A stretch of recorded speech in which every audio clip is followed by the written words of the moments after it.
વિડીયોમાં જોઈશું ધોરણ 6 વિજ્ઞાનની પ્રશ્ન બેંકનું સોલ્યુશન. તો ટોટલ 25 ગુણની પ્રશ્ન બેંક, એટલે કે તમારે ક્વેશ્ચન જે પેપર નીકાળશે 25 ગુણનું હશે.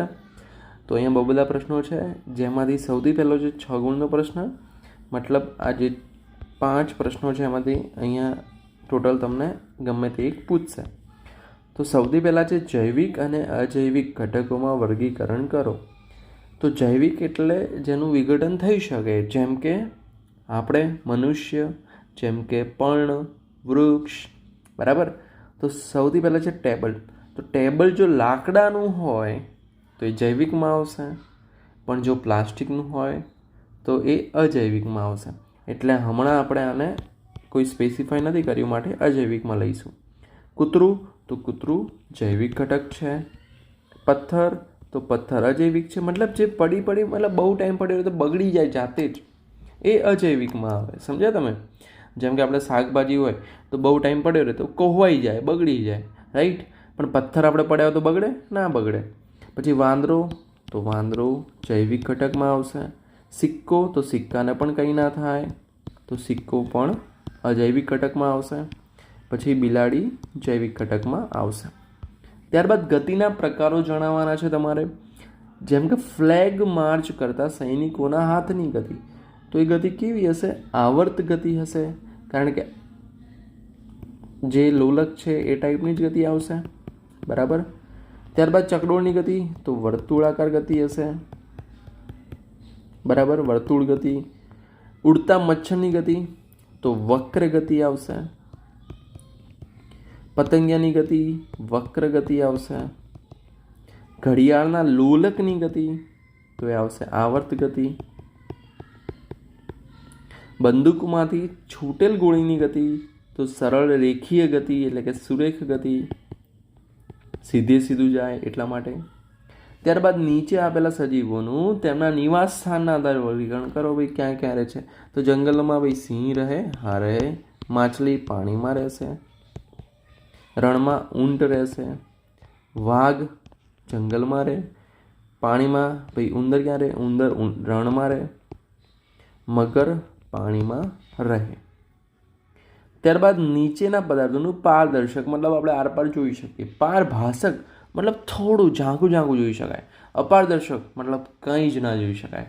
તો જેમ કે પારદર્શકમાં આમાં ઈંટની દિવાલ છે, ચલો આપણે લાઈન સર જઈએ. ઈંટની દિવાલ, તો એ અપારદર્શક આવશે, બરાબર. તેલવા કાગળ, તો થોડું ઝાંખું દેખાય એટલે આવશે પારભાષકમાં. તેલવા કાગળ એટલે તેલવાળું કાગળ. કાચની પ્લેટ, તો કાચ તો ભાઈ આપણે કેવું છે? પારદર્શક. ધુમ્મસ, તો ધુમ્મસ પારભાષકમાં આવશે. લાકડાનું પાટિયું અપારદર્શક આવશે. ત્યારબાદ નીચે આપેલા પદાર્થોનું વિદ્યુત સુવાહક, મતલબ જે વિદ્યુતનું વહન કરી શકે. વિદ્યુત અવાહક મતલબ જે વિદ્યુતનું વહન કરી જ ના શકે, જેમાં કરંટ લાગે જ નહીં. જેમ કે આપણે બધી સ્વીચો પ્લાસ્ટિકની હોય એટલે પ્લાસ્ટિક અવાહક છે. હવે ચાવી લોખંડની હોય, મતલબ ધાતુની હોય એટલે ચાવી વિદ્યુતનું સુવાહક છે. રબર વિદ્યુતનું અવાહક છે. ફૂટપટ્ટી, હવે જો અહીંયા કોઈ ક્લેરિફિકેશન નહીં કર્યું, કારણ કે પ્લાસ્ટિકની છે કે લોખંડની. જો પ્લાસ્ટિકની હોય તો વિદ્યુત અવાહક અને લોખંડની હોય તો વિદ્યુત સુવાહક. એટલે આપણે હમણાં વિદ્યુત અવાહકમાં લખીએ. બાકી તમારા ટીચર જોડે કન્ફર્મ કરી લેવું. લોખંડની ખીલ્લી, તો એ કેવી છે? વિદ્યુતની સુવાહક. દીવાસળી વિદ્યુતની અવાહક, કારણ કે લાકડાની હોય. ટાંકણી, તો ટાંકણી વિદ્યુતની સુવાહક હોય. ત્યારબાદ અહીંયા તમને કારણો આપવું કીધું છે. બહુ જ એકદમ સિમ્પલ છે, બરાબર. આવડે એવા જ છે, બરાબર. 10 છે, 10માંથી તમને ગમે તે 2 પૂછશે, બરાબર, જે તમારે જાતે કરવાના છે. ત્યારબાદ તમારી આસપાસ મળી આવતી વસ્તુમાંથી નીચેના આપેલ નમૂનાઓનું નિર્માણ કેવી રીતે કરશો? મતલબ પિનહોલ કેમેરો પ્રયોગ છે, બરાબર. મતલબ પ્રયોગ તો ના કહી શકીએ, આપણે એક્ટિવિટી કહી શકીએ, જેમાં આપણે બનાવવાનું છે આવું અલગ.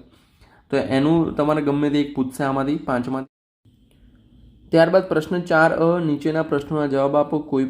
તમારે કોઈ પણ એક આમાંથી પ્રશ્ન પૂછશે તમારા મેડમ સર. ત્યારબાદ જોડકા છે. માછલી, તો શું આવશે? ઝાલરમાંથી શ્વસન કરે.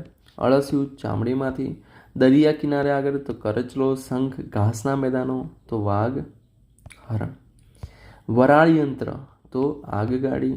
જળમાર્ગ, તો હોડી. પ્રકાશિત તો આગિયો, અપ્રકાશિત તો છત્રી. પેન્સિલ વિદ્યુતનું કેવું હોય? અવાહક હોય, બરાબર. પણ પેન્સિલની અણી છે વિદ્યુતનું સુવાહક હોય. તાંબાનો તાર વિદ્યુતનો સુવાહક.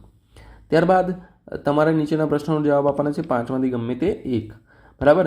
તો વિદ્યાર્થી મિત્રો, આ હતી તમારી એકમ કસોટી. આઈ એમ શ્યોર આ વિડીયો હેલ્પફુલ થયો હશે. તો વિડીયો લાઇક કરો, ચેનલને સબસ્ક્રાઈબ કરો. હજુ તો તમે ધોરણ 6માં છો, રાઈટ? ધોરણ 7માં આવશો, ધોરણ 8માં આવશો, 9માં આવશો. હજુ તો બહુ બધી વિડીયોઝ તમારે જોવાના બાકી છે ચેનલ ઉપર. તો ચેનલને જલ્દીથી સબસ્ક્રાઈબ કરી લો. ઓકે, તો બાય, ફરી મળીએ નેક્સ્ટ વિડીયોમાં.